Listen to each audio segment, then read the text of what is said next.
Hello ladies and gentlemen, and welcome back to the channel Held Dominance. Anthony here. Please remember to like and subscribe, and also click that notification bell if you enjoy what you're seeing and if you want to see more. Coming up in this episode, news from the NARL as a team that you weren't expecting pulls out, and highlights from Friday night's Super League games. We start today with the news that the Cleveland Rugby League Club will not be involved in the inaugural season of the NARL, as they have decided to officially pull out of the tournament through a news release. Here is that release with what they said on social media. Statement from Cleveland Rugby League. On behalf of Cleveland Rugby League, going forward, we will be acting as an independent organisation. We will be not participating in the 2022-2023 North American Rugby League season. We wish nothing but the best to the NARL and its member teams this upcoming season. Stay tuned for updates regarding upcoming festivals, events, and exhibition games. Make each day a masterpiece. Must admit it was a bit of a blow, as Monty's enthusiasm was infectious to getting word out to kids in the Cleveland area. Maybe at a small scale at this point, but everything needed to grow organically. And growing rugby league in North America, besides it being 150 years behind the schedule, it's kind of downer. But we're hoping that they come good in the future. One thing that is lacking though is a little bit of a statement from the NARL itself. I'm sure they'll be with us in due course, but after this announcement you would have thought that was something coming their way, from their way about this. But I'm sure there'll be something soon, as they intend to go ahead with the season. Atlanta Rhinos did come out with a statement over their Twitter account saying all the best at Cleveland Rugby League in their rugby league endeavours to help us all grow the game. We hope to have a Rhinos versus Cleveland's game again in the near future after a successful hit out in 2021. Again, I'm going to reiterate I'm a little bit disappointed, but with their initial social media posts about what they're planning to do over the next few weekends, it does seem that they've still got rugby league in the heart and are looking to grow the game. Cleveland Rugby League have announced that they're doing a beach rugby tournament located on Edgewater Beach with a men's 5v5 competition. All are welcome, and it's being held on the 16th of July 2022. So if you want to support and in the Ohio area, get down and have a watch of Americans playing beach rugby league.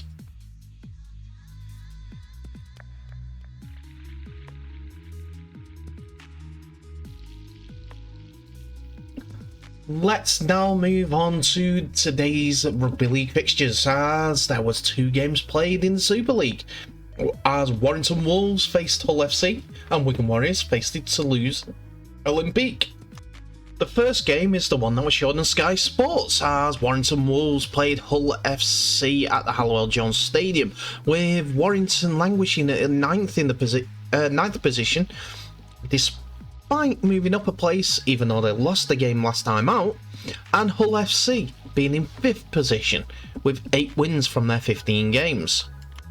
Both sides are looking to recover and bounce back from successive defeats. The home side will be hoping to get one step closer to securing a playoff spot, while the Black and Whites will be keen to stay in 5th place in the table.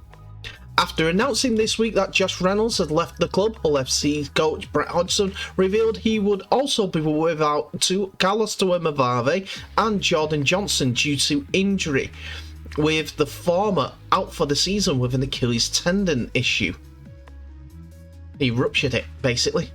However, he will be boosted by the returning Scott Taylor to the side, while Jacob Hookham and Joe Lovadua are in contention to take Reynolds' halfback spots. The Wolves will hand a debut to James Hansen as he returns from an ACL injury, and NRL signing Thomas McKaylee will play at the Halliwell Jones Stadium for the first time. Carl Amor was not present for the Wolves as he is sidelined with a muscle injury, but Peter Matautia will return after serving a one-match suspension. For Warrington head coach Darryl Powell, the home clash will give his side a chance to bounce back, and he hopes the crowd will spur them on with a much-needed victory. In a confirmation of the two sides, it seems that the away side have continued with Jamie Charlotte fullback, who continues to replace Jake Connor. With Tuamavave missing out, it's Mitali Vulikipani. Vulikipani. I apologise for butchering his surname. That will join the centres with Connor Wynn. Joe Lovadua does partner with Luke Gale at halfback, while Kane Evans and Chris Sarte add much needed size to the front row in a team which is littered with big players. Jordan Lane, Manny Manu and Liggy Sau complete the forward pack, while Danny Houghton will continue to be the leading tackler in the whole FC side. On the bench, Jack Brown, Brad Fash, Jacob Hookham and Scott Taylor makes that return as mentioned. For the Wolves, Gareth Widdop continues to play in the fullback role, with Stephen Ratchford partnering George Williams in the halves, and Josh Foulis, who recently signed a new deal to keep him at Warrington until 2026, joins his youth team partner Connor Wrench on the right side of the pitch. On the left side, we have Peter Matauti and Matty Ashton, while up front it is Robbie Mulhern and Mike Cooper, who make up the forward line with Darryl Clark. Ben Curry, Oliver Holmes and Matt Davis are continuing in the backline forwards role. Joe Philbin, James Harrison and Thomas McKaylee will be the forward replacements, while Danny Walker will be looking to have fresh impetus at halfback. It was a game of lack of scoring, but Warrington did come close a couple of times, and after a Mike Cooper offload was hacked forward by George Williams, it looked like Jamie Charles tackled George Williams in the attempt to get the ball. James Charles in that position and not giving the penalty could be one of the biggest talking points if the result didn't go the Wyres' way. Clearly, you can see James Charles not going to get near the ball, puts his arm between the legs and wraps his arm around. No accidental about it. Hull, though, and almost get over themselves. After Brad Fash is caught up in front of the sticks, Danny Houghton and Luke Gale combined for Liggy Sau and Luke Gale to almost get over the try line. The halfback caught a knee from Widdop, which saw him go off for HIA. Unfortunately, not to return for the rest of the game. It was a great ball and all tackle, to be honest, from Widdop. It was just unfortunate the knee caught Gale on the head. As you can tell, it's a close, low-scoring game, this match. Very low. You'll see how I mean soon. Hull are next on the attack from their own half, and after an offload on the floor, the referee gives a penalty to Warrington. A little controversial there. Did he shout held? Tackle complete?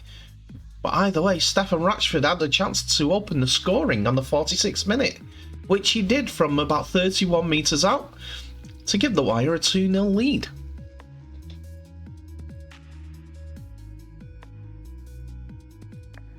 A nervous crowd and match this entire game. good break from Williams, and Widdop saw the ball get shipped right after Widdop wasn't held. Next play of the ball, which could have been misconstrued as a penalty to Huddersfield, saw the ball go right, and Metalcia fling the ball out to Connor Wrench.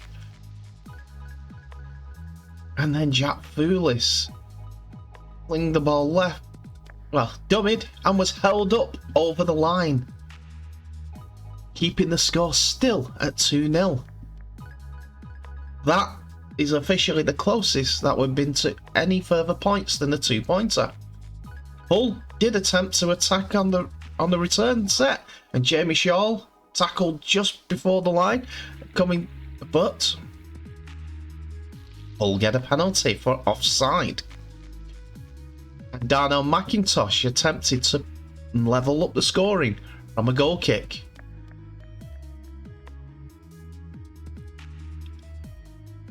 His kick unfortunately went across the posts, and Wire lived to see another break from their young right-sided players. And this saw Williams pass the ball out to Holmes, to Metalcia, to Wrench, to Thulis, but it was called back for a forward pass.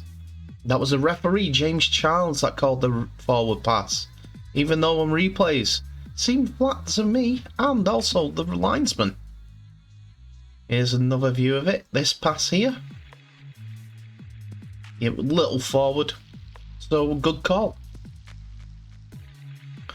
Wire had all the play down in the 20, and after Hull were caught offside by the referee once again, Rashford decided to listen to his teammates' advice, Mike Cooper, before showing the 2, and Rashford adds the 2 for a nervy and bitey 4-0 lead, and the final hooter came along with that final score of 4-0. Hull FC were left to play the 60 minutes of the game with 16 men after the Luke Gale incident, but beforehand, Adam Swift, you see here, has been suffering from an injury for about 5 minutes during the game, and he continued to try and play on. But now it's emerged before half time that he was trying to play on with a fractured tibia. So he's brave, but sometimes he needs to be taken out of his hands. He wasn't limping right. He wasn't walking right. He wasn't even standing right. He couldn't put pressure on it. He left at half time during the game with crutches and a boot to go to the hospital for an x-ray. The next game sees Toulouse make their first ever trip to Wigan as they face the Warriors at the DW Stadium. Wigan are expected a season record crowd on Friday night at the DW Stadium, and they will be boosted by the possibility of the returning Kai Pearce-Paul, who is named in the squad after being sidelined for 3 months, as Matt Peeps, the head coach of Wigan, opts for just one change to his squad. Warriors prop Brad Singleton is prepared for a tough test against the Toulouse side that are fighting for their Super League side, and he has no one is going to roll over for them, said Singleton. Wigan are not the only side to be boosted by returnees, as Joe Breverton and Guy Armitage are back for the French side. Lambert Balmas could make his debut for Toulouse at the DW Stadium, while Maxime Stefani also makes his way back into the squad. Despite some big names being back in the squad, Romain Navarrete and Elias Begal are ruled out through injury. Looking at the squad, there is a few ex-Wigan players in the Toulouse lineup, with Matty Russell, who came through the academy at Wigan, Chris Hankinson, who was at Wigan last season, as well as on the bench Harrison Hansen, being an ex-Wigan Grand Final winner. Ollie Ashot-Bott has been the standout player for Toulouse this season, who are Mathieu Juzame in the centres, with Paul Marcon returning to the side after playing for France in the last game. Tony Gigot gets a nod at halfback with Corey Norman, with Lucas Albert missing out. Maxime Puech and Nathan Peets are joining Daniel Alvaro on the front row. Maxime Stefani, Dom Peyrou and Andrew Dixon are the back row forwards, while Eloi Polissier, the aforementioned Balmas and Anthony Marion complete the bench. For Wigan, Bevan French continues at full-back, while Jay Fields will be covering at half-back because of the missing Tommy Lulai for the Wigan Warriors. Abbas Mitski continues on the right, goes into the right wing with Liam Marshall on the left, and there is a change at centre with Willie Isa coming in to partner Jake Bibby. Harry Smith has continued his early season form and will be continuing to push the Wigan side around the pitch. And the forward line of Brad Singleton, Sam Powell and Liam Byrne will keep Toulouse on the back foot. Brad O'Neill is the replacement on the bench for when they decide to spell Sam Powell, but Kai Pearce-Paul, who has been named in the second row, will be expected to play out in the centre where he's played all season. In the second row, it is Liam Farrell, and at loose forward, it's Joe Sharrocks, while as Wigan are missing John Bateman and Morgan Smithies for the night. Patrick Mago, Cade Ellis and Ethan Havard are the usual fixtures on the Wigan bench. The try scoring started off early for Wigan, and after a ball went to the ground for a pass to Harry Smith and a slow setup fish Joe Sharrocks, Wigan on the last decide to scheme with Sam Powell and go right, and the ball goes through the hands of Jai Fields and Bevan French, who find Abbas Mitski, who goes over in the right corner. This was converted by Harry Smith for a 6 points to nil lead, which became 12 on the 20th minute, as it was Liam Farrell that got on the end of a Wigan move. Harry Smith and Brad Singleton were scheming in front of the Toulouse post, as most of the game was played in Toulouse half, but the ball went left, and Liam Farrell spun and dragged Tony Gigot over the line. After a penalty tap by Powell set up Singleton to get Wigan deep into Toulouse territory yet again, it was the 20th minute and the ball went right again, and the same combination of Field and French found Abbas Mitski once again to score his second in the game. And that double became a treble on the 32nd minute for Mitski, as Wigan first went left, setting up the play with Cade, I can't remember his surname at the moment, but the ball was flung through the hands on the right hand edge of the Wigan players. Willie Isa's final pass going out to Mitski once more, who dived over in the corner, taking the corner flag over. And just before half time, there was enough time to get Bevan French on the try scoring list. After a play the ball out the back, it was a ball out to Marshall by French, which was returned to French, who scored on the left edge. By this time, it was 4 conversions for Smith, but half-time saw Toulouse not threaten the scoring sheet, but they were the first to score in the second half, as Juzame was held up in the 10. Nathan Peet decided to work the blind side, and it was Dominic Peyrou who got over the try line for Toulouse, which Chris Hankinson had the extras to for their only points of the game. If it wasn't Bevan French that was getting over the try line, it was Jai Field's turn. As Harry Smith started pulling the strings, and he found the electric full-back standoff, who went on a waltzing, diving, dipping and dodging move to go over on the 54th minute. Harry Smith converted to make it 34 points to 6. But there was still time for one more try. This came from, again, Abbas Mitski for 4 tries against Toulouse. And a final score of 40 points to 6 to Wigan Warriors.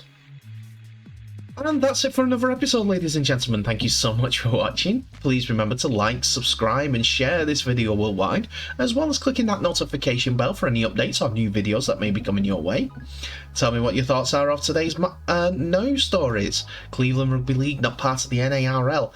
Bit disappointing, but you could sort of see it, to be honest, if you were looking at what they were doing in Rugby League.